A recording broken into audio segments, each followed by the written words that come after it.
Right. So as I said earlier, we will be starting off tonight's class with the factors that influence the production methods used. So I'm just gonna go back here and could you tell me what you think are some of the things that would influence or affect the type of production methods used? Probably the good or the product you're producing, depending on what it is. Like if you're producing bread, you'd want to use batch production. Mm-hmm. So it depends on the good you're producing, the product you're producing. Probably depending on the capital or like the inputs that you have, depending on if you have the machinery, if you Yeah. have enough to do this type of production, or if you have to settle for another type of production. The space to probably like if you have enough space to set up this type of production Yeah. like that. Yeah. So you're correct. You are 100% correct. So we have the nature of the good, and that is like what you were saying with the bread, like something for bread where you have different types of bread, but they're all bread. You would use batch production, so you may have whole wheat bread and white bread and um, garlic bread, all types of bread, and you would use something like um, batch production. We also have the expected sales, the size of the market, the stage of the product life cycle, the level of technology, and the initial capital outlay. And we will be going into slight detail about each of these. So the first one, as you said, is the nature of the good, and the type of product being produced is crucial to the type of production method being used, and it allows for the firms to optimize productivity.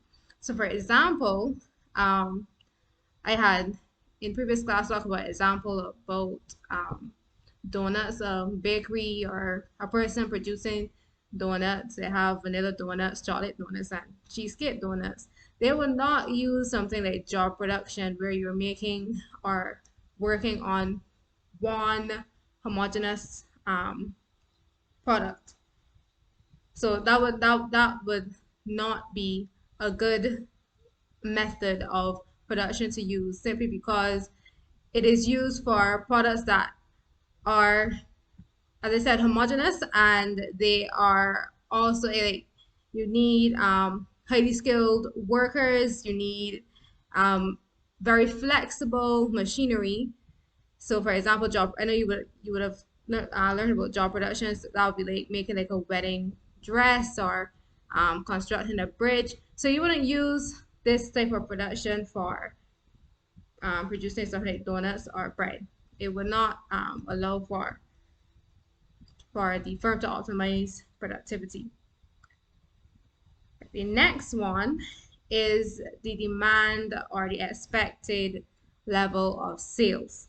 So this is where the firm uses a production method that allows them to meet the demand for their product slash products. So for example, I another example that I had used last time, if you were, you started crocheting tops and you started doing it for like some of your friends. And then your friends go on and they tell their friends tell their friends. You may not be able to produce enough or by yourself, like manually crochet that many tops. Let's say you have to produce 2,000 tops by the end of this week. That may be impossible for you to do with just your bare hands. So you may have to introduce something like flow production to manufacture a lot, many of these particular tops, the crochet tops. So it all depends on your demand and your expected level of sales. All right.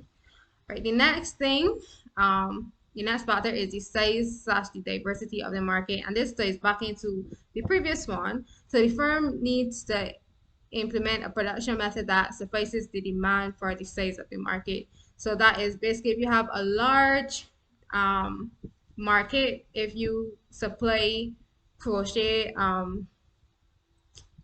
crochet tops or crochet clothing for the entire of Trinidad, the whole of Trinidad, or all the women in Trinidad, you need to move from maybe job production to flow production, even mass production. And then the firm's machine must also be flexible to produce for the needs of their differentiated market. So you may not only be producing for women, for example, you may have to, some men may want some sweaters and some babies, some others may want some mittens or baby onesies for their children. And so you may have to have different machines to make sure that you can be able to make or supply for the different people or the different types of people in your market. You understanding so far? Yes, yes. Okay. Cool. All right. So then the next one is the stage of the product life cycle, and this is something that um, is further down in the syllabus.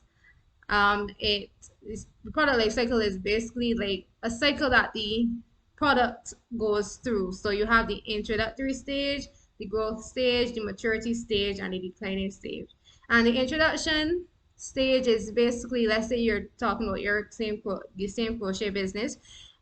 You are going to have low sales, high costs, and probably little to no profit.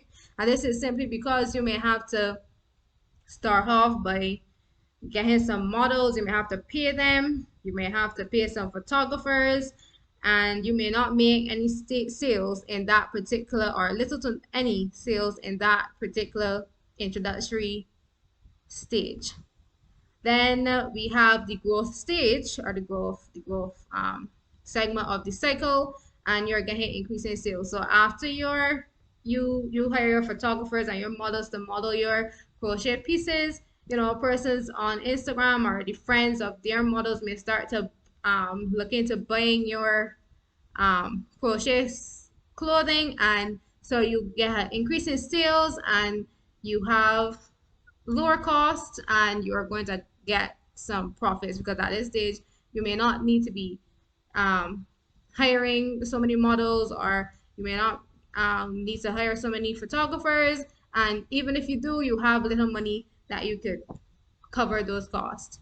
Then we have the maturity stage, is where everybody likes your tops, your crochet clothing, and you just have a plethora of people buying um, your things. And then we have the decline stage, and then this is where people aren't really interested. Maybe summertime gone, or summertime is gone. Let's say we're catering to our persons in the summer, and summertime is over, and persons are in school, and they're not really interested in any trendy outfits.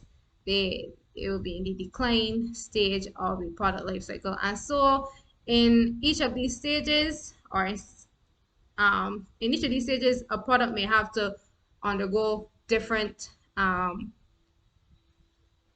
undergo using a different production method. So at the beginning, you may just be doing it manually, so you'll be doing job production, but as it increases, you may have to do mass production, which is under flow production. And then as your market diversifies, you may have to do batch production, where you produce for females, women, teenagers, babies, men. You may have to do batch production, or at the declining stage, you may just go back to doing it manually, because you're not getting that many sales. You're like um, a plateau on the way down of going out of business, so to speak. The next one is the level of technology. This The level of technology is important to the production method used, and it depends on the type of technology that the firm has access to. So if the firm does not have all these big machines, they do not have, they have simple machinery, they may have to stick to something like batch production, or they may have to stick to job production, depending on, and again, it depends on the nature of the product. Then the next one is the initial capital outlay, and you had mentioned this. And this is basically if the firm in the initial stages of the business can afford to have to purchase the setup for the production method it plans to use. So they must be able to afford it or have a plan in place where they can purchase or rent it or whatever the case may be to produce whatever it is that they're producing. So they must be able to afford it. So that brings us to the end of the factors influencing the production methods used. And we would go on to the location of production. And could you tell me why you think this is important? Why is the location of the business crucial? Um, okay, well, it have like it why the location important because it have many factors that could affect your business depending on the location. Mm-hmm. Like if you want somewhere that close by to your raw materials, Yeah. so your transportation cost wouldn't be that much. You want somewhere that is close by to the market segment you're targeting to your Mm-hmm. customers. Um, you would want somewhere proper infrastructure so that obviously your customers as well, they wouldn't, when they come in to visit your store, whatever, they would know that they're driving on proper roads and stuff. It Yeah. wouldn't be a problem for them. Mm-hmm. Um, um, cheap labor. Some firms might want to locate somewhere where it have cheap labor. Yeah. Um, it have others, but that is all I can think about. Okay, that's good. That's great. I see. I see. We'll probably just ask you for four, and you're good to go. You just have to develop your points. So what you said, all the factors that you mentioned are correct. They are absolutely correct. So before we get into the, because they're qualitative, as you can see here, qualitative factors and quantitative factors and qualitative factors. Before we get into those, we just look at some key terms. Um, that we should know when it comes to answering some questions related to the location of production. You have footloose industries, and you know CSC likes to know that we know these particular terms. They like to know that we know the jargon associated with a particular topic, especially when they ask to explain. So the footloose industries, these are basically industries where the firm's success is not tied to the location of the business. It is not influenced by the market or sources of raw materials. So, for example, an e-service center as opposed to a furniture making company. So, wherever this is located, it doesn't really matter. They do not have to necessarily source raw materials. They do not have to, um, in terms of labor, they could even have persons working from home, but it is not crucial or it's not the firm success is not tied up in the location of the business. Then we have quantitative factors, and then these are factors that could be measured in terms of money, monetary terms. And then we have the qualitative factors, which cannot be measured numerically or monetarily. And then we have industrial inertia, and this is where the firm refuses to relocate, even though the original benefits of the firm in that area are gone. So they may not want to move someplace else because it is too expensive, and they're not about taking out all that money to pick up their whole factory or the whole building or something, someplace that they have refurbished to go and set it somewhere else, even though, let's say persons moved from that area, or a lot of the persons or a lot of their labor force may be, migrating or studying or something. It doesn't matter. They're gonna stay. They're stubborn and they're gonna stay in this in that particular location where they had initially set up. So we have quantitative factors, and this is what we'll be looking at tonight. We have site costs, as you have mentioned, transportation costs, labor costs, government incentives, and revenue potential. And um, this comes under the thing about we were talking about the market share, the target market. If there are persons in that area where they could actually get sales from selling to those particular persons. So the first one we have are the site costs, and these are usually fixed costs. So that basically means that even if you produce, let's say, 1,000 units today, or if you produce no units today, you still have to pay these fixed costs. It doesn't matter. This is something that you may have to pay on a weekly basis or on a monthly basis or even a yearly basis. And it includes purchasing property, renting, leasing, modification and construction costs. So it is not necessarily only these things here we may be more familiar with, but sometimes a business may need to fix up or refurbish a building or a factory before they can actually use it, because it has to get some more stuff in order for them to actually start production. So this must be an informed decision. So the firm should look to locate where the location costs are manageable, but they can still obtain a lot of sales. So you don't want to go and set up your business where the prices are exorbitant and you are not in a location where you can get a lot of sales or even persons to work. You want to be able to cover um, your site costs. So that's clear? Yes. Okay. Then we have our transportation costs. We had touched on this earlier. A firm should aim, sorry, to minimize transportation costs, whether transporting raw materials or finished goods. So they should locate themselves to close to the source of raw materials and or close to their market. Now it would be ideal if they can do this, if they could find a location where they're close to the source of raw materials and close to their target market. However, that is not necessarily always the case. So, in that case, the firm should try to determine which one would cost more. So they should do research, carry out their research to see which one will cost more. If it is more costly to transport to get the raw materials transported to them, or if it's more costly to transport the finished goods to the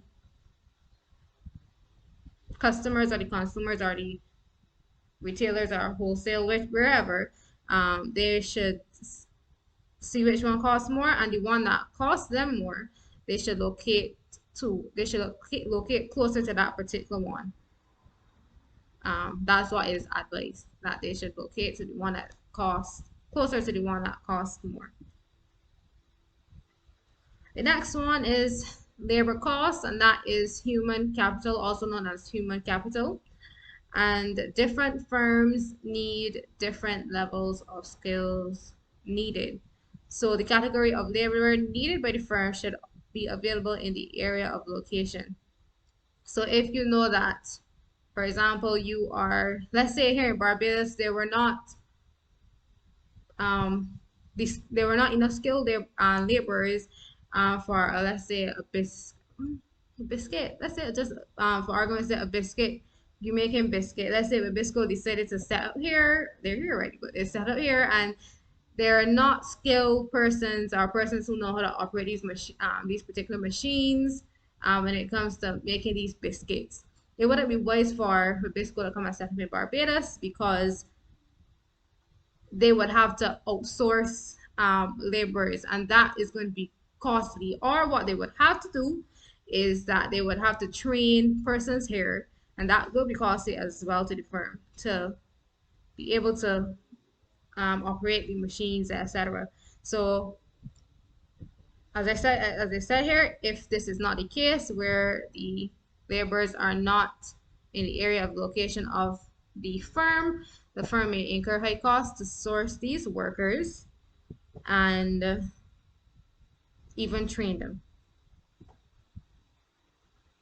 The next one is government incentives. So governments may want to develop or redevelop a new area, and so they may offer the firm tax incentives, tax holidays, and customs free shipment just to get them to set up there in that particular area.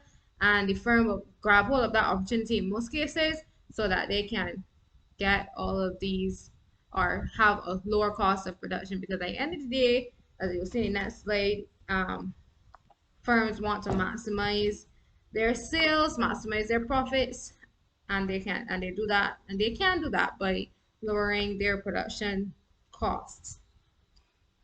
The last one that we'll be looking at tonight for the night will be the revenue potential. And as I mentioned before, the firm's main aim is to make lots and lots of money. So if a firm knows that they'll be able to make lots of money in a particular location, so let's say you own um, beach chairs or surfboards or something like that, you sell those things or you rent those things, it will make sense for you to set up in an area where persons are set up close to the beach, set up in an area where there are a lot of tourists, for example, so that they could come and rent the equipment or rent the chairs or buy the chairs, and you will be able to cover your location cost. So they should consider that location because they will be able to cover the cost and still make profit. Okay, so that's basically it for tonight. You have any questions or any particular topic that you would like me to go through? No, but the only question I have is this PowerPoint that you presented, would you be let us post it? Yes, I will post the slides when I complete the qualitative factors. I will post it in the chat, and that will complete the whole topic of nature of production completely. So when I finish, yeah, and you can also find the last presentation on YouTube. Hi, good night on YouTube.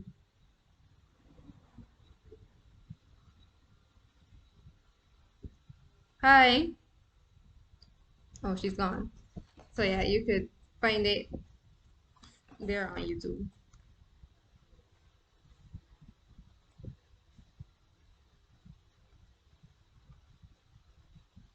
So I'll just sit here and wait for the rest. So yeah, about 8 o'clock. See if anyone comes in, and I guess I would reteach if anything. Okay, well, bye. Enjoy the rest of your night. You too. Thank you.